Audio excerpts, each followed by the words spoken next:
চুক্তির মূল কথা ছিল ইরান তার পারমাণবিক কর্মসূচি সীমিত করবে আর বিনিময়ে নিষেধাজ্ঞাটা উঠবে। পারমাণবিক কর্মসূচি সীমিত রাখা মানে প্রকৃতিতে যে ইউরেনিয়াম পাওয়া যায়, মানে যেটা থেকে পারমাণবিক শক্তি আসে আর কি, ওইটা দিয়ে কিছু হয় না, ওইটাতে ঘন করা লাগে, ঘন ঘন।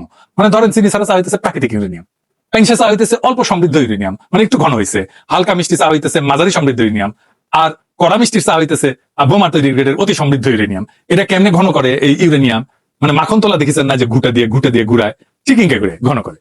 ইরান রাজি হয় যে এই ইউরেনিয়াম সমৃদ্ধকরণটা মাঝারি পর্যায়ে রাখবে, মানে যেটা দিয়ে আরামসে বিদ্যুৎ বানানো যাবে, চিকিৎসার কাজ করা যাবে। এবং আন্তর্জাতিক পারমাণবিক সংস্থা যেটা জাতিসংঘের IAEA, ওইটাকে কঠোর নজরদারির সুযোগ দিবে। নজরদারি চলতেছিল। এর ফলে চুক্তি স্বাক্ষর করার পর একটা বড় অংশের আন্তর্জাতিক নিষেধাজ্ঞা উঠে নেওয়া হয়, ইরানের তেল রপ্তানি বাড়ে, বিদেশি বিনিয়োগও আসে। কিন্তু 2018 সালে ট্রাম্প এই চুক্তি একতরফা ভাবে বাতিল করে দেয়। যুক্তি ছিল চুক্তিটা যথেষ্ট কঠোর না, মানে ট্রাম্পের পছন্দ মতো মন মতো হয় না। আবার নিষেধাজ্ঞা আরোপ করা হয় যে ইরান দেখে, আচ্ছা আমিও তো তেলে ইউরেনিয়াম ঘন করবো, আমার তো লাভ নাই, চুক্তিতে তো আমি নাই, তারা পারমাণবিক বোমা বানানোর মতো ঘন করে ফেলে ইউরেনিয়াম।